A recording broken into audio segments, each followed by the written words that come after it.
Krishna, the Supreme Personality of Godhead, Chapter 30. Krishna's hiding from the Gopīs. When Krishna suddenly disappeared from the company of the Gopīs, they began to search for him everywhere. After not finding him anywhere, they became afraid and almost mad after him. They were simply thinking of the pastimes of Krishna in great love and affection. Being absorbed in thought of him, they experienced loss of memory, and with dampened eyes they began to see the very pastimes of Krishna, his beautiful talks with them, his embracing, kissing, and other activities. Being so attracted to Krishna, they imitated his dancing, his walking, and his smiling, as if they themselves were Krishna. Due to Krishna's absence, they all became crazy. Each one of them told the others that she was Krishna himself. Soon they all assembled together and chanted Krishna's name very loudly as they moved from one part of the forest to another, searching for him. Actually, Krishna is all attractive. He is in the sky and he is in the forest. He is within the heart and he is always everywhere. The Gopis therefore began to question the trees and plants about Krishna. There were various types of big trees and small plants in the forest, and the Gopis addressed them. "Dear banyan tree, have you seen the son of Maharaj Nanda passing this way, laughing and playing on his flute? He has stolen our hearts and gone away. If you have seen him, kindly inform us which way he has gone. Dear Ashoka tree, dear Naga flower tree, and Champaka flower tree, have you seen the younger brother of Balaram pass this way? He has disappeared because of our pride." The Gopis were aware of the reason for Krishna's sudden disappearance. They could understand that when they had been enjoying Krishna, they thought themselves to be the most fortunate woman within the universe. And since they were feeling proud, Krishna had disappeared immediately just to curb their pride. Krishna does not like his devotees to be proud of their service to him. He accepts everyone's service, but he does not like one devotee to proudly consider himself better than others. If sometimes there are such feelings, Krishna ends them by changing his attitude toward the devotee. The Gopis then address the Tulsi plants. "Dear Tulsi, you are much beloved by Lord Krishna because your leaves are always at his feet. Dear Malati flower, dear Malika flower, dear Jasmine flower, all of you must have been touched by Krishna while he was passing this way after giving us transcendental enjoyment. Have you seen Madhava passing this way? Oh mango trees, oh trees of jackfruit, oh pear trees and asana trees, oh blackberries and bole trees, and trees of the Kadamba flower. You are all very pious trees to be living on the bank of the Yamuna. Krishna must have passed this way. Will you kindly let us know which way he has gone?" The Gopis then looked upon the ground they were traversing and began to address the earth. "Dear earthly planet, we do not know how many penances and austerities you have undergone to be now living with the footprints of Lord Krishna upon you. You are very jolly. The hairs on your body are these jubilant trees and plants. Lord Krishna must have been very much pleased with you. Otherwise, how could he have embraced you in the form of Varaha, the boar? When you were submerged in water, he delivered you, taking the whole weight of your existence on his tusks." After addressing the innumerable trees and plants and the earth, they turned their faces toward the beautiful deer, who were looking at them very pleasingly. "It appears," they addressed the deer, "that Krishna, who is the supreme Narayan himself, must have passed through this way along with his companion Lakshmi, the goddess of fortune. Otherwise, how is it possible that the aroma of his garland, which is smeared with the red kunkuma from the breasts of the goddess of fortune, can be perceived in the breeze blowing here? It appears that they must have passed through here and touched your bodies, and thus you are feeling so pleasant and are looking toward us with sympathy. Will you kindly, therefore, inform us which way Krishna has gone? Krishna is the well-wisher of Vrindavan. He is as kind to you as to us. Therefore, after leaving us, he must have been present in your company. Oh, fortunate trees, we are thinking of Krishna, the younger brother of Balaram, while passing through here, with one hand resting on the shoulder of the goddess of fortune, and the other hand twirling a lotus flower. He must have been here, been very pleased to accept your obeisances, and he must have glanced at you with great pleasure. Some of the gopis then addressed their gopi friends. Dear friends, why don't you question these creepers who are so jubilantly embracing the big trees as if the trees were their husbands? It appears that the flowers of the creepers must have been touched by the nails of Krishna. Otherwise, how could they feel so jubilant? After searching for Krishna here and there, the gopis became fatigued, and then they began to talk like mad women. They could satisfy themselves only by imitating the different pastimes of Krishna. One of them imitated the demon Putana, and one of them imitated Krishna and sucked her breast. One gopi imitated a hand-driven cart, and another gopi lay down beneath the cart and threw up her legs, touching the wheels of the cart, as Krishna did to kill the demon Shakatsasura. One gopi imitated child Krishna and lay down on the ground, and one gopi became the demon Trinavarta and carried the small child Krishna by force into the sky. And one of the gopis began to imitate Krishna while he was attempting to walk, ringing his ankle bells.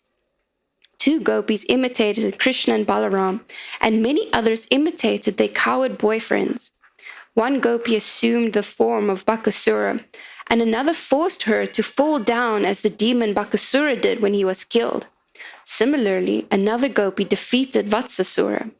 Just as Krishna used to call his cows by their different names, so the gopis imitated him, calling the cows by their respective names. One of the gopis began to play on a flute, and another praised her the way Krishna's boyfriends praised him while he played on his flute. One of the gopis took another gopi on her shoulders, just as Krishna used to take his boyfriends. Absorbed in thoughts of Krishna, the gopi who was carrying her friend began to boast that she was Krishna herself. All of you, just see my movements. One of the gopis raised her hand with her covering garments and said, Now, don't be afraid of the torrents of rain and severe hurricanes. I'll save you. In this way, she imitated the lifting of Govardhan Hill. One gopi forcibly put her feet on the head of another gopi and said, You rascal Kalya, I shall punish you severely. You must leave this place. I have descended to this earth to punish all kinds of miscreants. Another gopi told her friend, Just see, the flames of the forest fire are coming to devour us. Please close your eyes and I shall immediately save you from this imminent danger. In this way, the gopis were madly feeling the absence of Krishna. They inquired about him from the trees and plants. In some places, they found the imprints of the marks on the soles of his feet, namely the flag, the lotus flower, the trident, the thunderbolt, etc. After seeing those footprints, they exclaimed, Oh, here is the impression of the marks of the soles of Krishna's feet. All the marks, such as the flag, the lotus flower, the trident, and the thunderbolt, are distinctively visible here. They began to follow the footprints, and shortly they saw another set of footprints beside them, and immediately they became very sorry. Dear friends, just see, who are these other footprints? They are beside the footprints of the son of Maharaj Nanda. It is certainly Krishna passing through, resting his hand on some other gopi, exactly as the elephant goes side by side with his beloved mate. We must, therefore, understand that this particular gopi served Krishna with greater affectionate love than ourselves. Because of this, although he has left us, he could not leave her company. He has taken her along with him. Dear friends, just imagine how the dust of this place is transcendently glorious. The dust of the lotus feet of Krishna is worshipped even by Lord Brahma and Lord Shiva and the goddess of fortune Lakshmi. But at the same time, we are very sorry that this particular gopi has gone along with Krishna, for she is sharing the nectar of Krishna's kisses and leaving us aside to lament. Oh, friends, just see. At this particular spot, we do not see the footprints of that gopi. It appears that because there were some pinpricks from the dried grass, Krishna took Radharani on his shoulder. Oh, she is so dear to him. Krishna must have picked some flowers in the spot to satisfy Radharani, because here, where he stood erect to get the flowers from the high branches of the tree, we find only half the impression of his feet. Dear friends, just see how Krishna must have sat down here with Radharani and tried to set flowers in her hair. You can be certain that both of them sat together here. Krishna is self-sufficient. He has nothing to enjoy from any other source. Yet just to satisfy his devotee, he treated Radharani exactly as a lusty boy treats his girlfriend. Krishna is so kind that he always tolerates the disturbances created by his girlfriends. In this way, all the gopis pointed out the faults of the particular gopi who had been taken alone by Krishna. They said that this chief gopi, Radharani, must be very proud of her position, thinking herself the greatest of the gopis. Yet how could Krishna take her away alone, leaving all of us aside? Unless she is extraordinarily qualified and beautiful? She must have taken Krishna into the deep forest and told him, Dear Krishna, my dear Krishna, I am now very tired. I cannot go any further. Please carry me wherever you like. When Krishna was spoken to in this way, he might have told Radharani, All right, better get on my shoulder. But immediately Krishna must have disappeared, and now Radharani must be lamenting for him. My dear lover, my dearest, you are so fine and so powerful. Where have you gone? I am nothing but your most obedient maidservant. I am very much aggrieved. Please come and be with me again. Krishna, however, is not coming to her. He must be watching her from a distant place and enjoying her sorrow. All the gopis then went further and further into the forest, searching out Krishna. But when they learned that actually Radharani was left alone by Krishna, they became very sorry. This is the test of Krishna consciousness. In the beginning, they were a little envious that Krishna had taken Radharani alone, leaving aside all the other gopis. But as soon as they knew that Krishna had also left Radharani and that she was alone lamenting for him, they became more sympathetic to her. The gopis found Radharani and heard everything from her, how she had misbehaved with Krishna and how she was proud and was insulted for her pride. After hearing all this, they became actually very sympathetic. Then all the gopis, including Radharani, proceeded further into the forest until they could no longer see the moonlight. When they saw that it was getting gradually darker, they stopped. Their mind and intelligence became absorbed in thoughts of Krishna. They all imitated the activities of Krishna and his speeches. Due to their heart and soul being completely given to Krishna, they began to chant his glories, completely forgetting their family interests. In this way, all the gopis returned to the bank of the Yamuna and assembled there, and expecting that Krishna must return to them, they simply engaged in chanting the glories of Sri Krishna. Hare Krishna, Krishna Krishna, Hare Hare. Hare Rama, Rama Rama, Hare Hare. Thus ends the Bhaktivedanta purport of the 30th chapter of Krishna, Krishna's hiding from the gopis.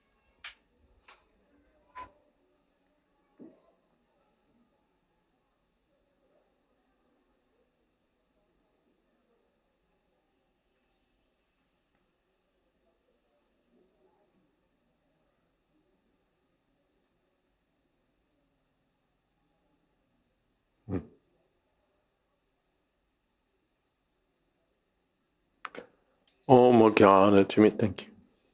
Om Jnana-timirantasya Gyananjana Shalakaya Chakshun Miditam Jena Tasmai Shri Gurave Namaha Shri Chaitanya Manobhistam Sthapitam Jena Bhutale Swayam Rupakada Mayham Tadhati Swapadantikam Vandehang Shri Guru Shri Jatapadakamalang, Shri Gurun Vaishnavanscha, Shri Rupam Sagrajatam, Sahagana Raganatan Vitam Stam Sajivam, Shadvaitam Savadhutam, Parijana Sahitam, Krishna Chaitanya Devam, Shri Radha Krishna Padan, Sahagana Lolita, Sri Vishakhan Vitamscha,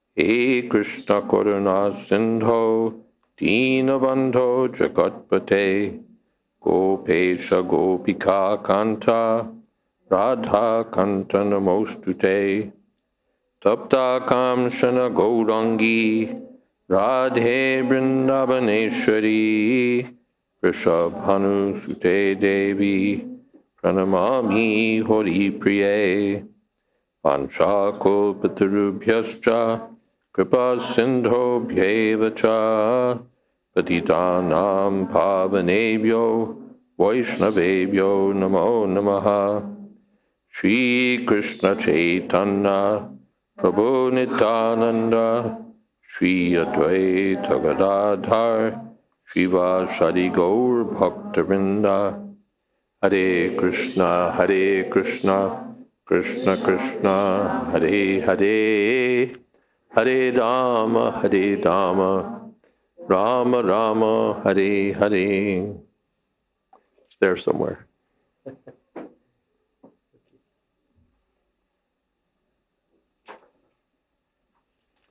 So Krishna has disappeared from the Gopis, and therefore they're searching for him, almost mad. This is, in one sense, natural. When we have something and we have it, then we're, all right, this is nice. But when we lose something, then where is it? Where is it? You lose your key. Where's my key? You're mobile.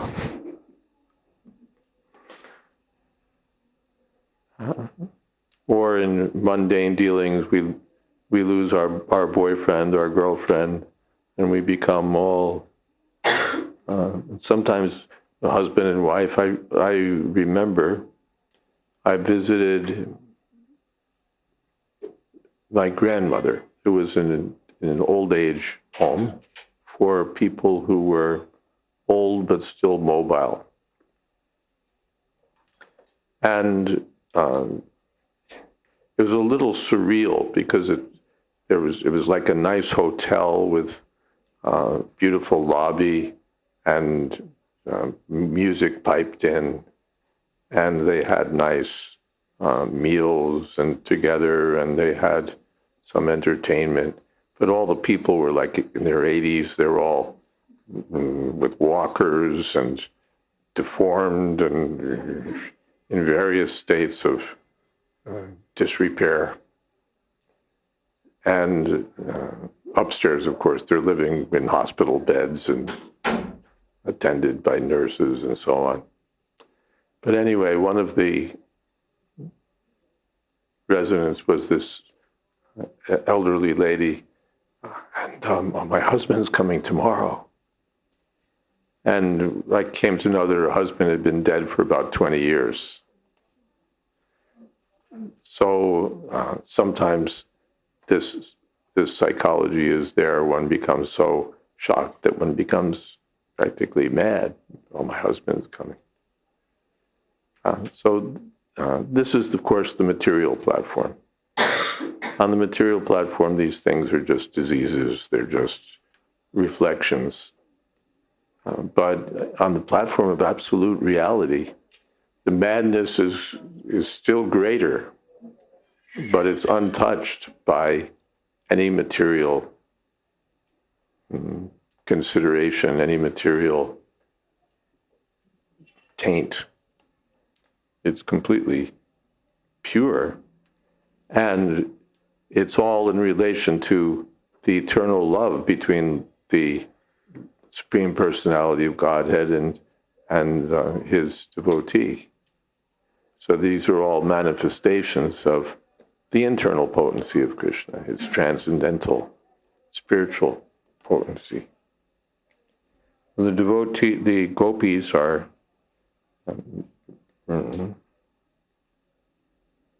manifest in the internal potency of Krishna, and they were absorbed in thought of him, loss of memory, and many other combined symptoms. The Goswamis, I think, analyze each of these verses and describe in technical detail the various symptoms, was Prabhupada's words, of ecstasy that they were experiencing. They all have Sanskrit terms, and they're explained in books like Bhakti Rasamrita Sindhu or Ujjvala Nilmani or other books. So they're all showing these signs of ecstatic love for Krishna. Ecstatic love for Krishna in pure devotional service. So they're chanting Krishna's name and moving from one part of the forest to another. And first they begin talking to the inanimate living beings, to the trees, to the creepers, to the various flowers. And have you seen Krishna? Have you seen Krishna? Have you seen Krishna? They talk to the deer. They talk to the animate living beings. They talk to the tulsi plant because the tulsi is so dear to Krishna. They talked to the earth. And in this way, they're going on, remembering Krishna, speaking about Krishna, talking about the qualities of Krishna, remembering the lotus feet of Krishna, the smiling face of Krishna. They're just absorbed in Krishna consciousness. They're not like sadhaka bhaktas who sit down and say, okay, now I have to chant my 16 rounds, Hare Krishna, Hare Krishna, Krishna. Krishna, Krishna. They're ecstatically absorbed in intense love for Krishna. So then they began to talk about them among themselves like mad women. And they began imitating the pastimes of Krishna. In this way, they became absorbed. Someone's playing this part, and someone's playing that part. Someone's lifting Govardhan hills. Someone's breaking the cart. Someone's playing Krishna. Someone's playing Balaram. So in this way, they became absorbed in thinking of Krishna. These dramatic performances are another way of being absorbed in Krishna consciousness. There are various plays written by devotee authors, and when the plays are read or performed, the devotees feel transcendental ecstasy. Either the devotee playing or the devotee seeing, and they all become absorbed in thinking of Krishna. So this was their feeling in separation from Krishna. In separation from Krishna. When meeting with Krishna, there are signs of jubilation and transcendental ecstasy, but not as intense as the ecstasy felt when Krishna's absent. Therefore, the teachings of Sri Chaitanya Mahaprabhu concern especially feelings of separation from Krishna. The Goswamis, Hey Radhe Brajadevike Chalalite, Hey Nanda Shunakuta, Shri Govardhana Kalpapada Patale, Kalindi Bane Kuta, Goshantav Iti Sarvato Brajapure, Kedar Mahabhuvalo, Bande Rupa Sanatano Raghuvigo, Sri Jiva Gopalako. The Goswamis were in this mood of separation, so they were wandering around Vrindavan looking for Krishna. Where is Krishna? Where is Radharani? Where are the Gopis? Are you by the Jamuna? Are you at Govardhan Hill? Where are you? They were Goshanti Viti Sarva To Brajapure Kedar Mahabhuvalo. They were overwhelmed by these ecstatic feelings of separation.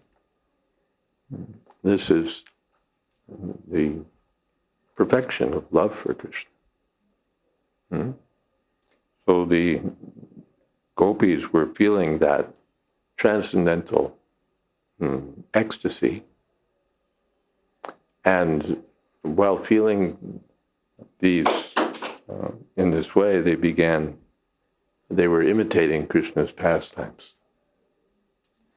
They're not like the sahajas pretending to be Krishna, pretending to be gopis, imitating Krishna. But these were ecstatic signs of love for Krishna. Then, while this was going on, they saw some footprints, and they recognized these are Krishna's footprints. And they began following the footprints, and then they saw a second set of footprints. And by seeing the different signs of the footprints, here the footprints have become half, here the footprints have gone different ways. So they put together the narrative that Krishna must have taken Srimati Radharani by his side. And then she must have said, "Oh, I'm so tired." And he must have picked her up, but then left. And now must be alone lamenting.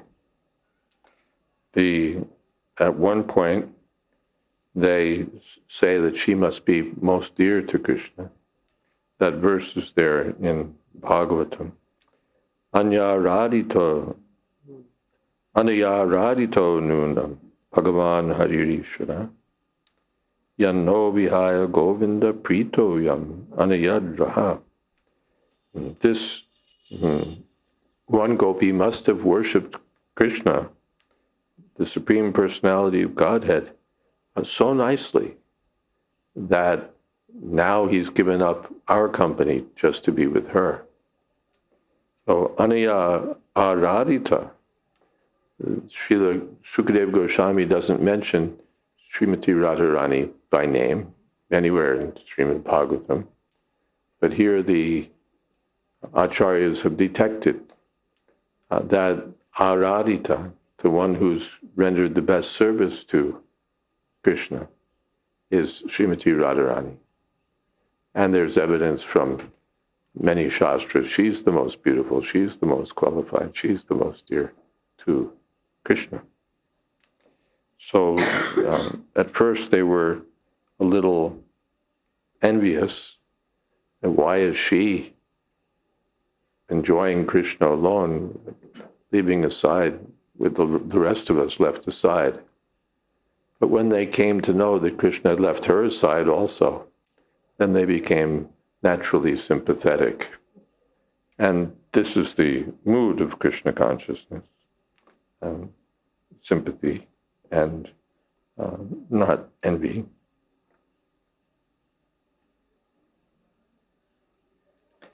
And finally they met Srimati Radharani and heard everything, heard the story confirmed. Then they were continuing, where is Krishna, where is Krishna, looking for Krishna. And remember, they're all in the forest. They've left their homes in the middle of the night. They've come to the forest to be with Krishna. Krishna had already told them it's not very safe here, and this is not very good for your reputations. You should all go home. No, we want to stay. We want to dance with you. And now Krishna's left. First, he receives them formally. I wonder why you've come to this forest. Well, we welcome you. It's good that such pious women, but you should be home with your husbands. Then Krishna began to exchange loving dealings with them, and then he left. So now they're really mad. They were already mad. They just dashed out of their homes, not, their makeup this way and that way, as if little girls had tried to apply makeup and dress themselves in a sophisticated, grown-up fashion.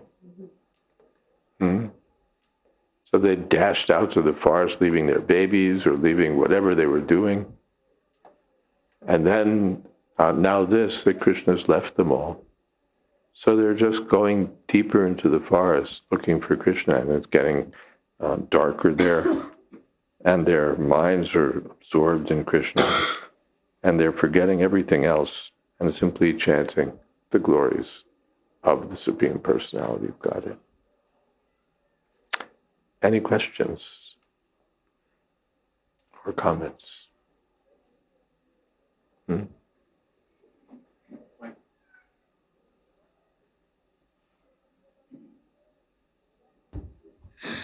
Hare Krishna Maharaj. I was thinking about how when the Gopis come across that scene where Radha and Krishna they do a real CIA analysis of the place. And I think what highlighted in my mind is their attention to detail. And I was wondering about that because I see in advanced devotees, they're very attentive to the detail. But is this like one of the qualities of devotion, or is it just a character? They're attentive to which details? In terms of the Gopis, like this is Krishna's half footprint, so he stood up, So devotees may sometimes be very particular to detail. We saw that Prabhupada was expert in picking up significant details. Sometimes he'd get the whole picture from one detail. The bell. Did you hear the bell? No, Prabhupada didn't. Exactly. They didn't ring the bell. And from that, Prabhupada would get the whole snapshot of the state of the management. That they're not on top of it because the bell is not ringing, the chowkidar must be sleeping. No one is on top of him. So the management is topsy-turvy. Just from that one detail. And many of the Prabhupada's walking by a lavatory and seeing that it hasn't been cleaned. He's seeing the whole state of the consciousness of the leaders in Mayapur, all sannyasis, big men, that no one has noticed this. So someone says, that's not, the leader has his eyes on the whole panorama of the movement and its issues and its opportunities. And Prabhupada seeing that the lavatory hasn't been cleaned and that no one has noticed it. Many other things Prabhupada would see. Giriraj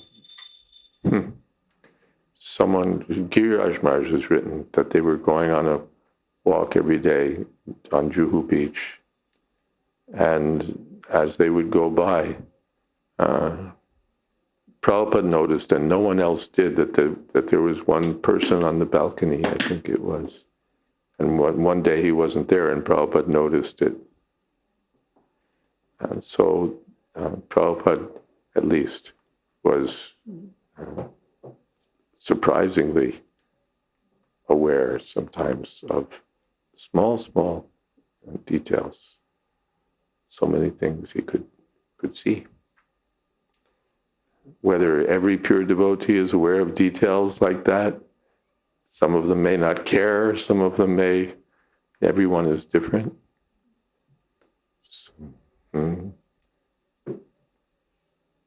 Some of them are absorbed in their own thoughts and so on. So I don't have an authoritative text that says a devotee is always attentive to details. Certainly in their service, devotees generally are attentive to details. They're addressing the deity and they're seeing that there's this flower is in the wrong place, or this dot is too big or too small. So they're very particular to details. That's a good servant. A servant doesn't just say, okay, from 5 to 6 I do this, and okay, from 5 to 6 I did that. But the details, was this right? Was that right? Was this right? Was that right? Was it too hot? Was it too cold? Was it too thick? Was it too thin? Was it too served too quickly? Served not quickly enough? So many details. Did the puris all blow up? Did they, everything say, these are all, in one sense, details. When you're doing, like you hire a cook and he cooks for 1,000 people, the detail. But when the devotees are cooking for Krishna, they're so particular, so attentive to the details. The right amount of spice, the right this, the right that, because they want Krishna to be pleased.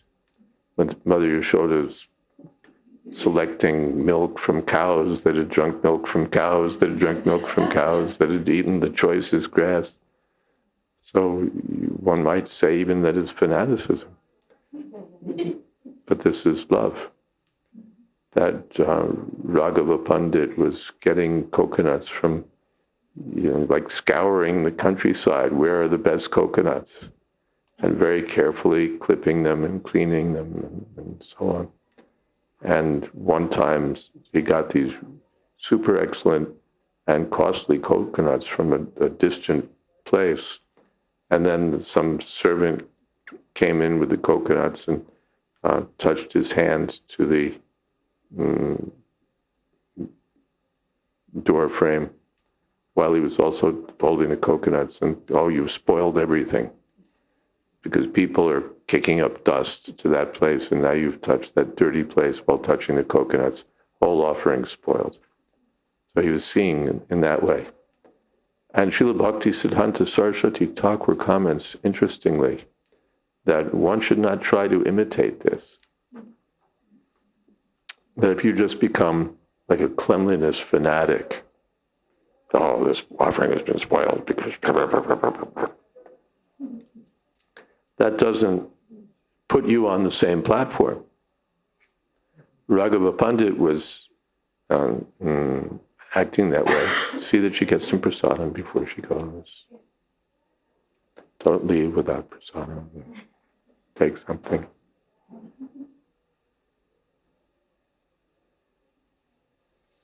Thank you.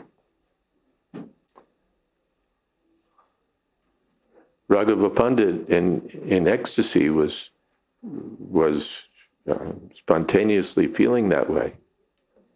It was an expression of his love for Krishna. But for us, it may just be an expression of our, what should we say, fanaticism, or our desire to be, our conception of what a devotee should be very attentive to details, Prabhu, but not with that same love.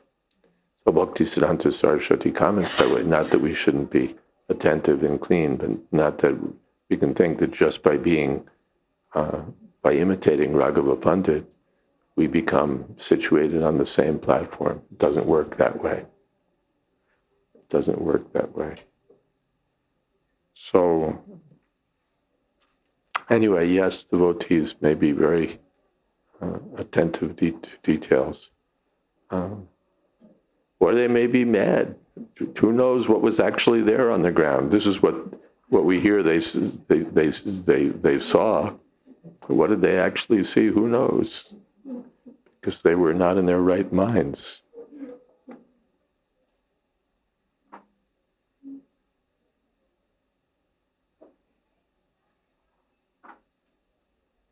course, I guess it's Sukadeva Goswami reports these things. But sometimes we read in different verses that Sukadeva Goswami was in ecstasy also. So we don't know for sure exactly what they were seeing. Is that okay? Yes.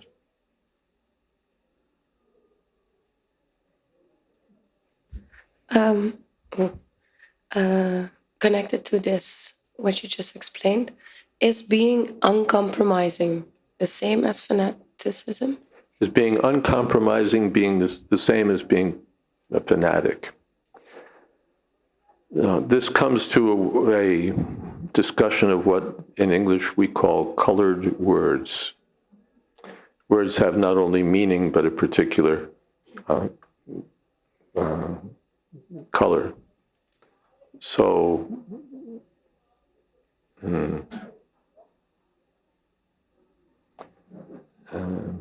I'm determined, you're firm, and he's obstinate. It's all the same. But when you put a positive color on it, then it's determined. And when you put a negative color, then it's obstinate and unreasonable and so on. This is a trick often played by journalists and so on. And those who are writers, journalists, debaters, those who are not trained may not recognize it. But it's all over the place, this use of colored words to make things seem romantic or dangerous or crazy. It's done with said also. The neutral word is he said, like,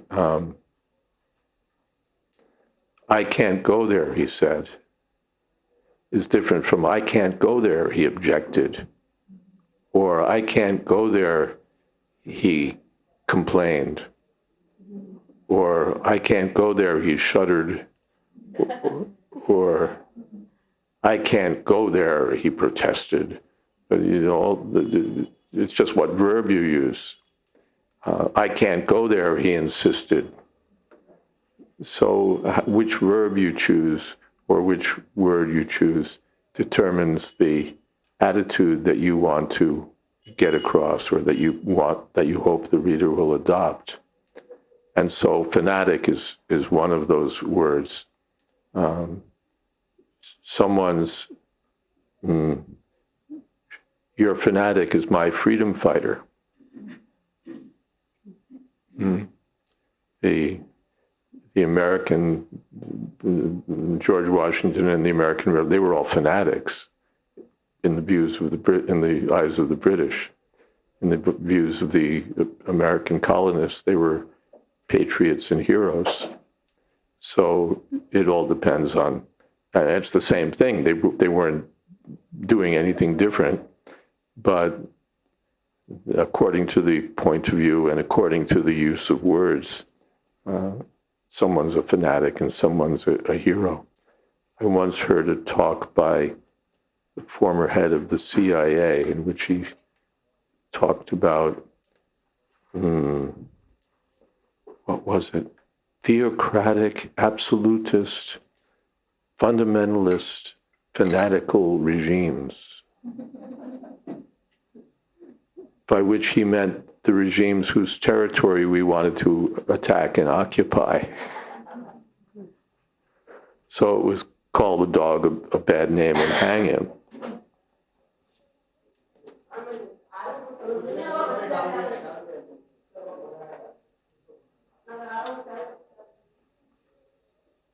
Okay, they've gone. TK. So, book distribution. So someone was a dedicated book distributor, and the same person in someone else's view was a fanatical book distributor. So it's just the use of words. It has nothing to do with the actual substance. And there you have it from the editorial desk. Nothing shastric there. and then being uncompromising or fanatical. We see that often when you begin with bhakti, that it's in the beginning, there's this rush. Can we see that as some... You get some taste, something. Well, when something's new, it's like that. So that's natural, and it's an impetus for continuing. And it may not stay like that. Newness wears off. In relationships, you know, a boy and a girl get together, and it's all so exciting and so it's adventurous and so new and so full of all these feelings. And then they get married, and it's humdrum. You know, it's not really sustainable, that kind of you know, fresh, new attraction. But then it becomes deeper and committed.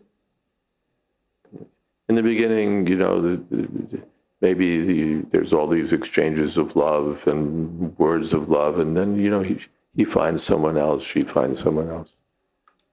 But when they marry and they have a committed relationship, then there's this deep bond of service and affection and so on, so that it becomes, more substantial. More substantial.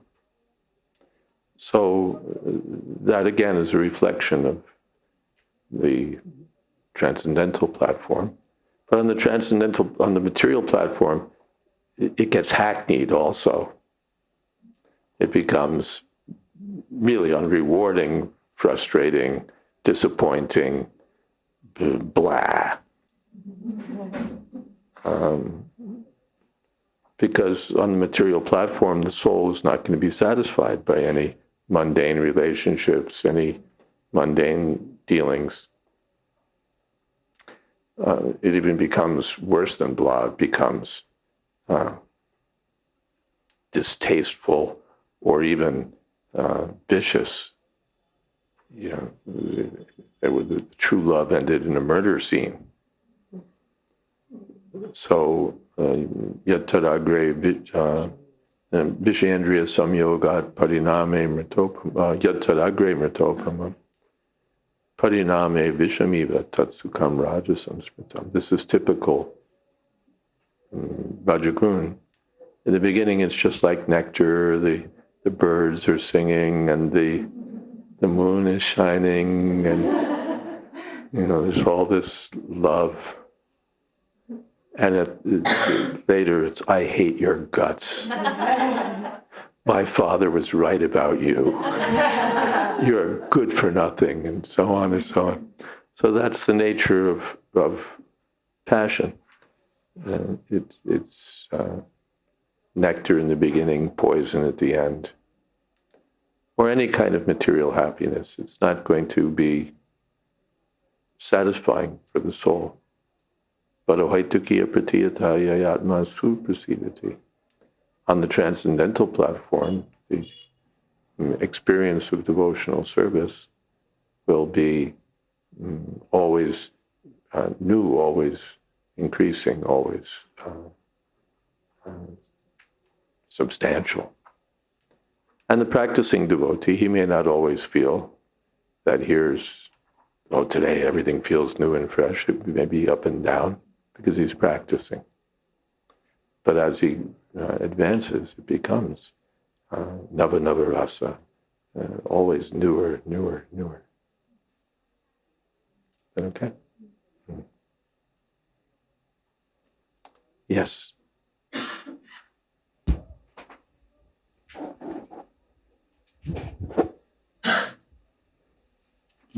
Hare Krishna Maharaj. Maharaj, as you mentioned, like in Srimad Bhagavatam, Radharani name was kept confidential. So the Chaitanya Mahaprabhu and our Acharya, they have revealed the Radharani like She's mentioned in other Puranas, Okay. not in Bhagavatam, but elsewhere. Maybe in Harivangsha and in different places. Srimati Radharani's name. You'll find in Chaitanya Charitamrita so many verses about quoted in the 4th chapter, Adi Lila, concerning Srimati Radharani. So these are coming from other sources. Not that this has been manufactured by Chaitanya Mahaprabhu or the Goswamis, it's there. So Maharaj, from Chaitanya Mahaprabhu era, and from there only worship of Radha Krishna started, or it was before that also some of the other sampradaya that I was doing, or Gauriya Madhavendra sampradayas? Puri, it's there. Earlier, I can't say.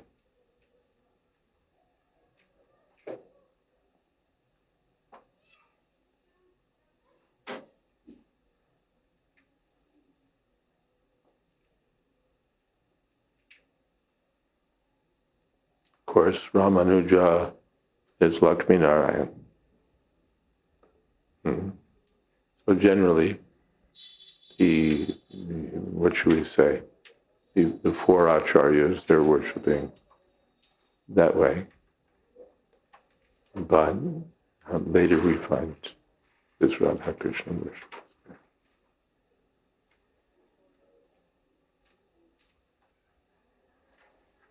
Yeah, so Maharaj, we can say like Radha Govindji or Radha Madan Mohan was the first deity where Radha Rani is concept of Krishna, where Radha Rani worship has started.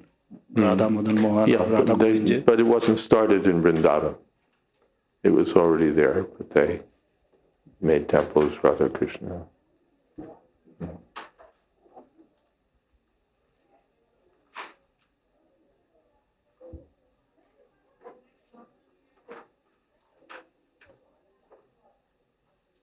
Yes.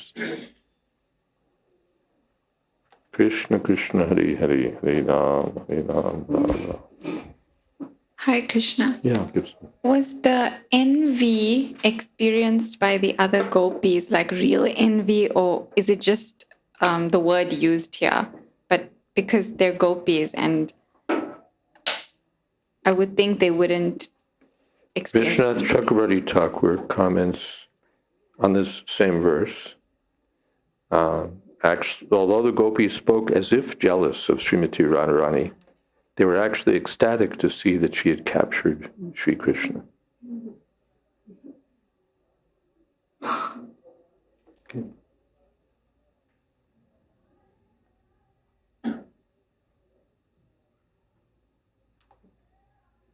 Or let me just see. Is that, no, that's not Vishwanath, that's our own commentators. Let's see what Vishwanath says.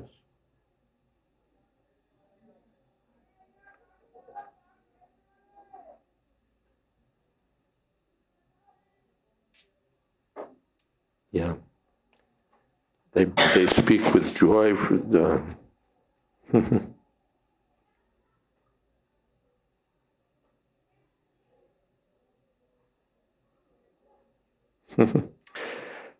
Okay, Chakravarti Thakur says, those gopis in the Suhrit Paksha, that would mean the party that's friendly to Srimati Radharani, such as Lalita, recognized the footprints of Srimati Radharani and deep within were satisfied. But in the group of gopis, they pretended not to recognize those footprints. And they began to speak with joy for her good fortune without mentioning her name.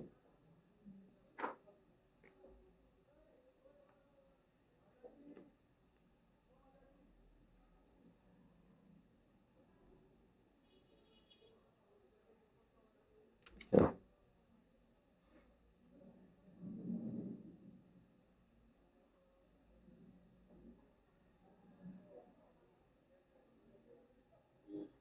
Yeah.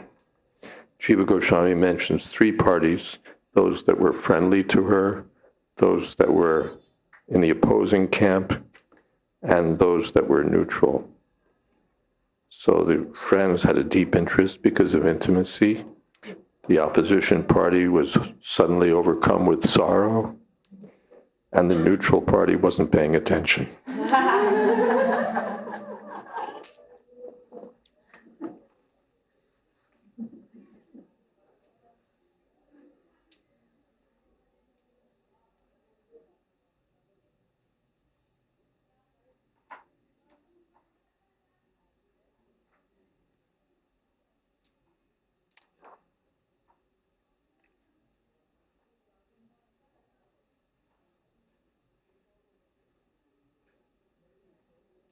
And then there's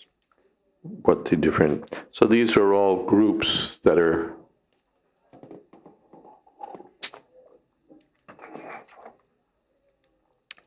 manifest these feelings in such a way that it all enhances Krishna's enjoyment. We can't have everyone just in the same camp. There have to be competing camps. Prabhupada liked it.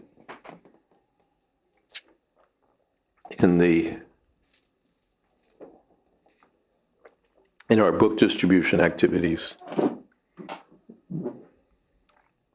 during Prabhupada's time, as still today, but even more, I think, in Prabhupada's times, some devotees were exceedingly competitive in distribution of books, parties against parties and individuals against individuals, and they were determined to outdo one another, and they'd scheme, and they'd have spies to try to find out what the goal of the other party was and what they were doing, and somehow or other they would try to beat one another out. And Prabhupada encouraged all of this. He liked that spirit of competition because it increased book distribution and thereby increased the mission, or you could say increased the pleasure of Krishna. So in that way, on the material platform, envy just means we want to drag everyone else down and for our own profit. But on the spiritual platform, the competition increases Krishna's pleasure. So even the losers become happy. In the material world, when you lose, it's just frustration, disappointment, dejection, and so on. But on the spiritual platform, when we're defeated, and then we feel that, oh, wow, they really did something. They did such nice service that they've defeated me.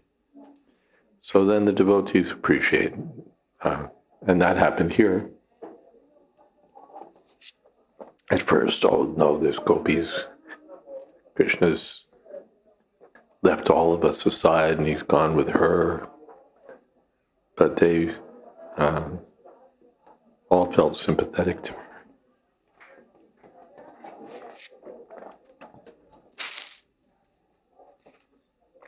So this competition is there even in the spiritual world. Radharani has her camp, and Chandravali, her camp. There's competition, and it all contributes to Krishna's transcendental enjoyment.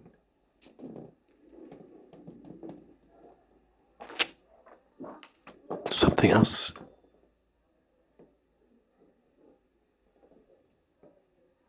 In the back.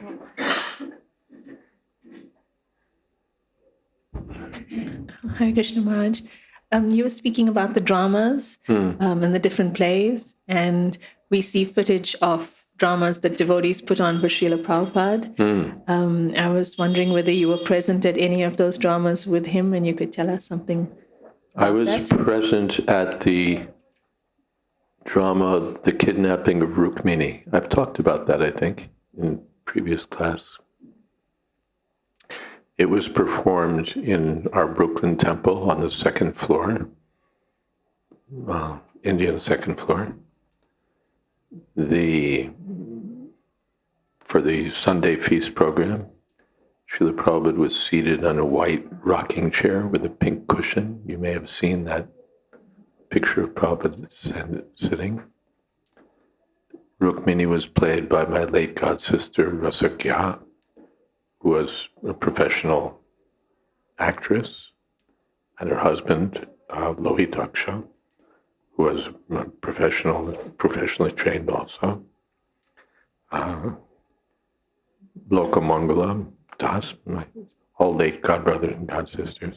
Lokamangala was always the demon of the piece. He must have played Rukmi.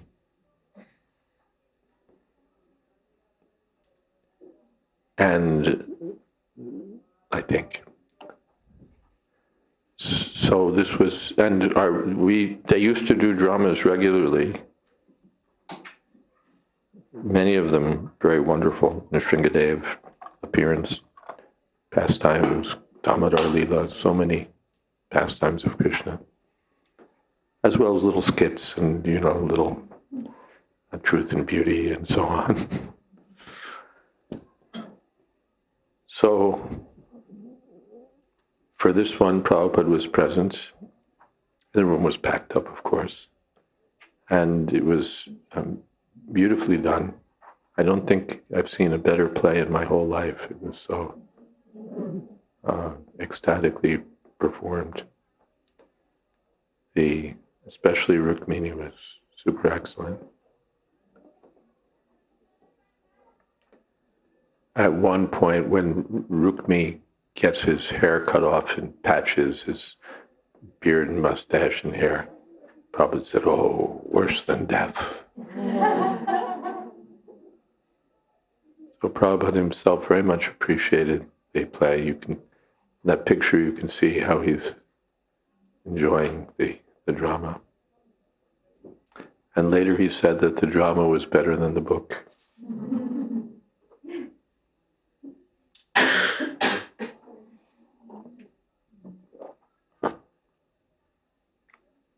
In Nectar of Devotion, Srila Prabhupada mentions that when there's a play performed by devotees, the member of the audience experience different symptoms of anubhav, vibhav, and so on. That means their love for Krishna is stimulated, their attraction for Krishna is stimulated by seeing these dramas. Because they're done by devotees. The ordinary paid actors can't have the same effect on the heart. It may be attractive, it may be nicely done, maybe professional, maybe something attractive, entertaining,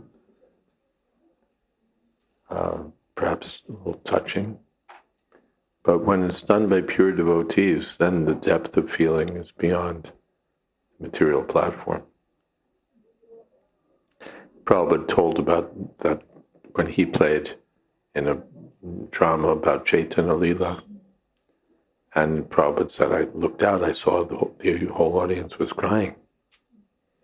And he was a child, I think, or youth. I thought, why are these people all crying? He said, it's because we were devotees. Therefore. So he said in the drama, all the players should be pure devotees.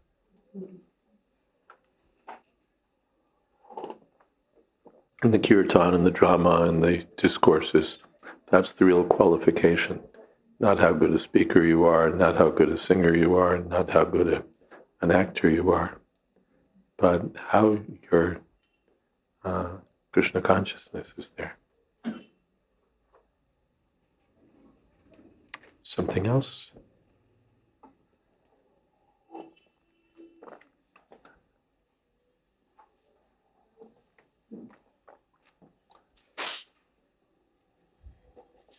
So in Vrindavan, there's the place, the Grantha Samadhi, where the books of Jiva Goswami are buried. And the rumor goes that in the books are more details about the rasa dance and all this. I was wondering if you know anything about what is in that book. No. No. Okay. I don't know anything about secret books or revised chapters or something.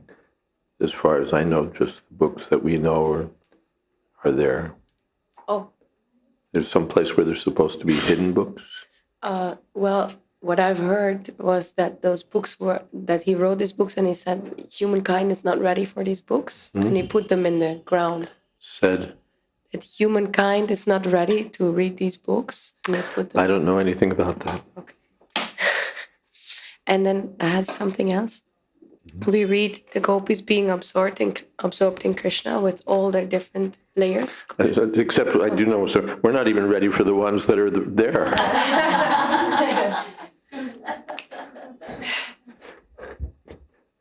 Leave aside what might be in the ground. We're not ready for what we find in Ras Biharilal's in Biharilal's shop. You know, we can go there, and for 40 rupees or something, you can pick up the book, but that doesn't mean that we have any access to it. And, we can read it and misunderstand it, but that's maybe as best we can do. So one should read this literature under the guidance of the bona fide spiritual master, and not just with the idea of like going into the drugstore and getting the most powerful medicine there is. We should take the medicine prescribed.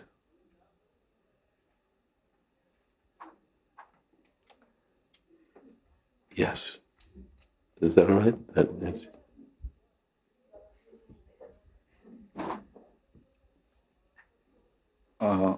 Yeah, Hare Krishna Maharaj. Maharaj, as we can see in the Shri Sampradaya, they worship Lakshmi Narayan. But in Chaitanya Charitamrita, it is written like even Lakshmi was not allowed to enter in Ras Leela because Gopi was in Madhurya Ras. So I was just wondering that Radharani and Krishna ji give mercy, then only we can understand the position of Radharani and Krishna. Because Shri Sampradaya, there are so many scholars, like Sanskrit scholar and all those things. Yes, it requires the mercy of devotee, mercy of Srimati Radharani to understand. Without mercy, we can't understand. Even Lakshmi Narayan, you can't understand without mercy. That's understood in the Sri Sampradaya. And without mercy, we can't understand anything. There's one place in Chaitanya Charitamrita, Chaitanya Mahaprabhu was joking with, who is that? Venkat Bhatt. That how come your Lakshmi Devi is undergoing tapasya to associate with our Krishna? She's supposed to be so chaste. What is she doing? And quoting different verses and so on. Teasing a little bit, but good-natured exchange, but significant also. That even Lakshmi Devi can't enter into that region. All right, shall we stop here and do kirtan? Yes, no, or maybe.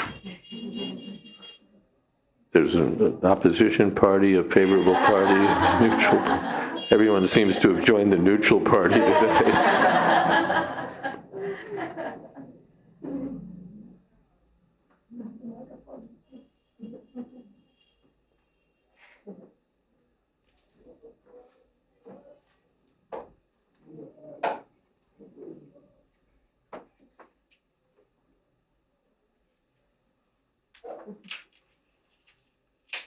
Oh, here, take this.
Krishna Krishna Hare Hare Hare Rama Hare Rama Rama Rama Hare Hare Hare Krishna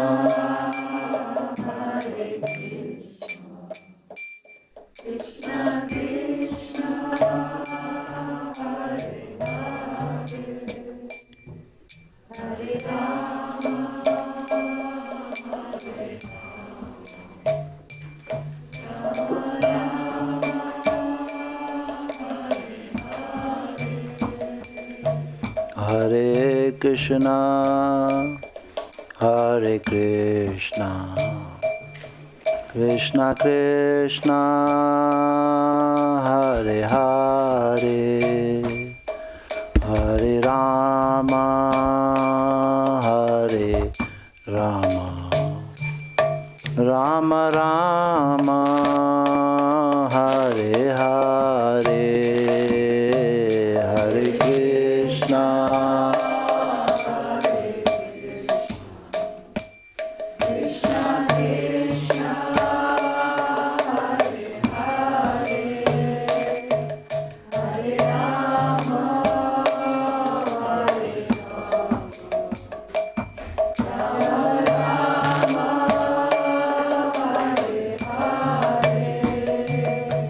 Hare Krishna, Hare Krishna, Krishna Krishna, Hare Hare, Hare Rama, Hare Rama, Rama Rama, Hare Hare, Hare Krishna, Hare Krishna, Krishna Krishna, Hare Hare, Hare Rama, Hare Rama, Rama Rama,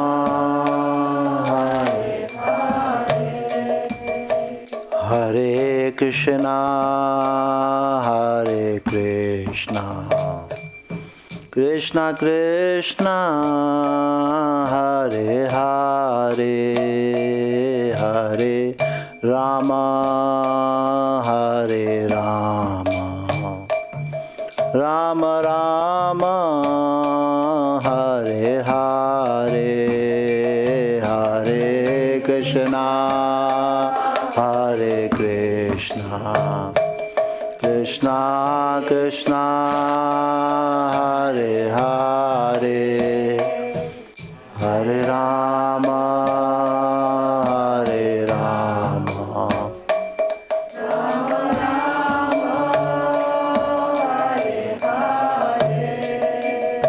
Hare Krishna, Hare Krishna, Krishna Krishna, Hare Hare, Hare Rama, Hare Rama, Rama Rama, Hare Hare, Hare Krishna, Hare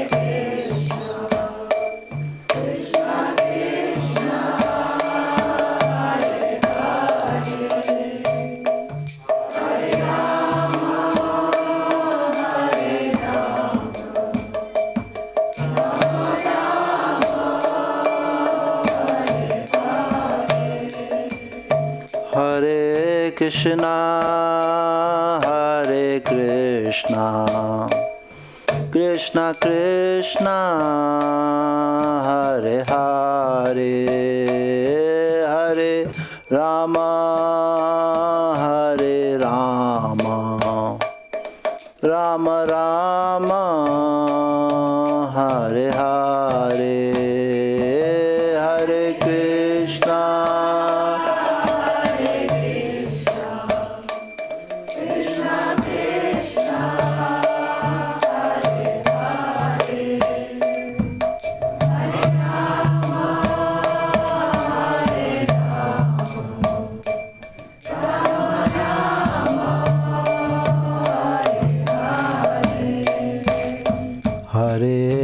Krishna, Hare Krishna, Krishna Krishna, Hare Hare, Hare Rama, Hare Rama, Rama Rama, Hare Hare, Hare Krishna, Hare Krishna, Krishna Krishna, Hare Hare, Hare Rama, Hare Rama, Rama Rama,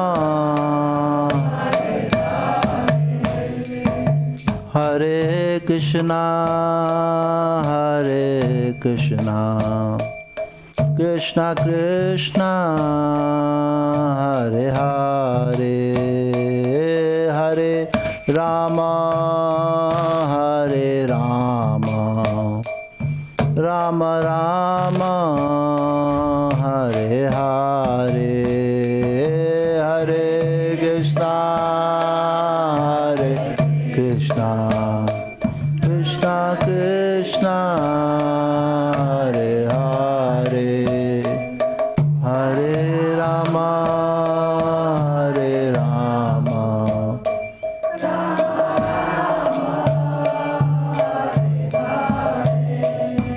Hare Krishna, Hare Krishna, Krishna Krishna, Hare Hare, Hare Rama, Hare Rama, Rama Rama, Hare Hare, Hare Krishna, Hare Krishna,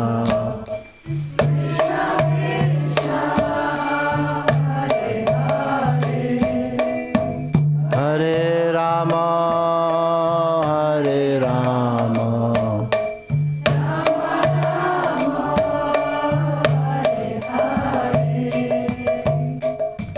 Hare Krishna, Hare Krishna, Krishna Krishna, Hare Hare, Hare Ram, Ram Ram, Hare Hare, Hare Krishna,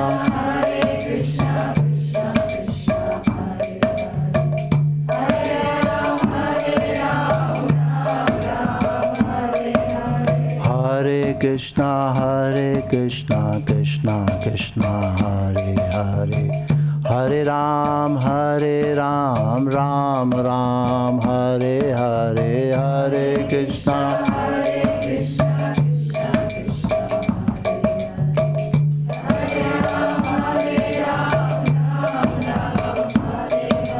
Hare Krishna, Hare Krishna, Krishna Krishna, Hare Hare, Hare Ram, Ram Ram, Hare Hare, Hare Krishna,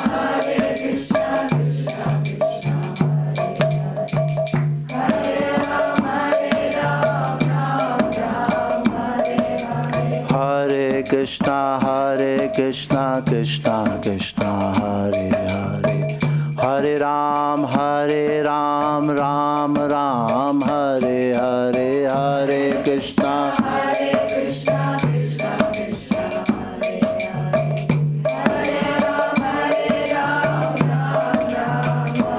Hare Krishna, Hare Krishna, Krishna Krishna, Hare Hare, Hare Rama, Hare Rama, Rama Rama, Hare Hare, Hare Krishna, Hare Krishna, Krishna Krishna, Hare Hare, Hare Rama, Rama Rama, Rama, Hare Krishna, Hare Krishna, Krishna Krishna, Hare Hare, Hare Rama, Rama Rama, Hare Hare, Hare Krishna, Hare Krishna, Krishna Krishna, Hare Hare, Hare Rama,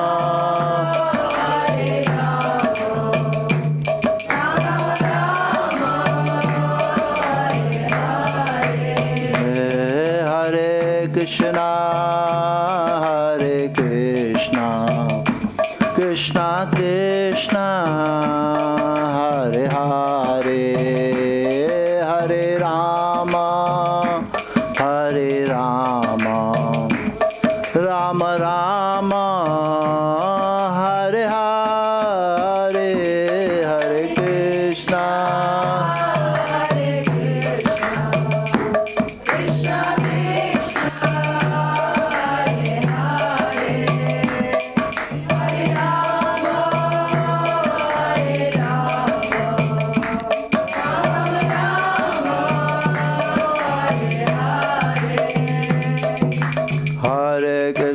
Hare Krishna, Krishna Krishna, Hare Hare, Hare Ram, Ram Ram, Hare Hare, Hare Krishna, Krishna Krishna, Hare Hare, Hare Ram,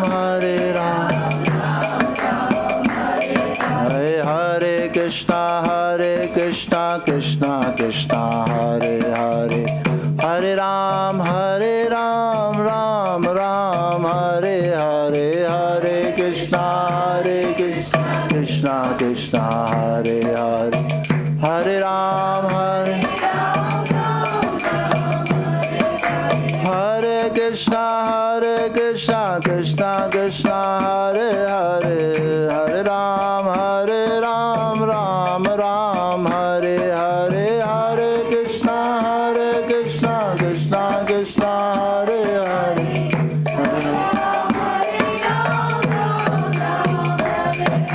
Hare Krishna, Krishna Krishna, Hare Hare, Hare Ram, Ram Ram, Hare Hare, Hare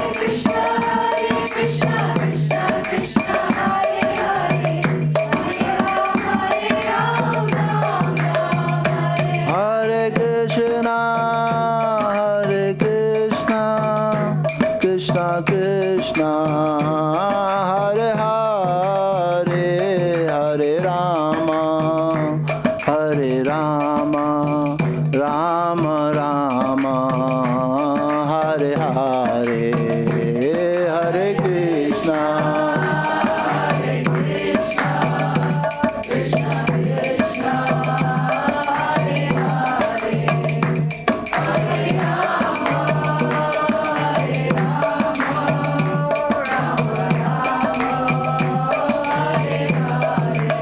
Hare Krishna, Hare Krishna, Krishna Krishna, Hare Hare, Hare Rama, Rama Rama, Hare Hare, Hare Krishna,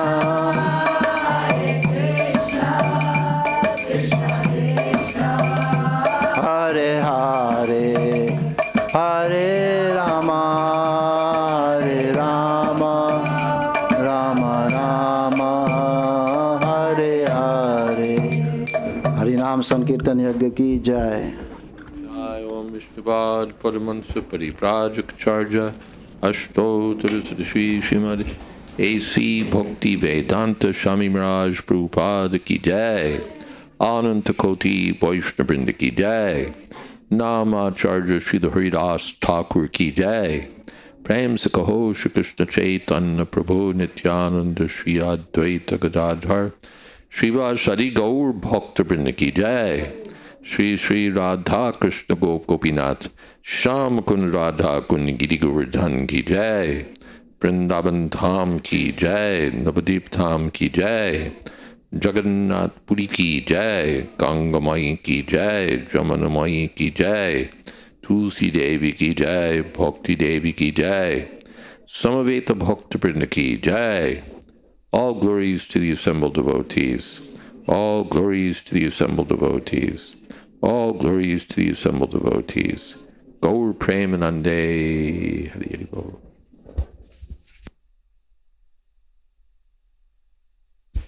Thank you all very much. Hare Krishna. And tomorrow's the Kadamba Kannan Maharaj's program, but we'll continue our program at 5 o'clock. Hare Krishna.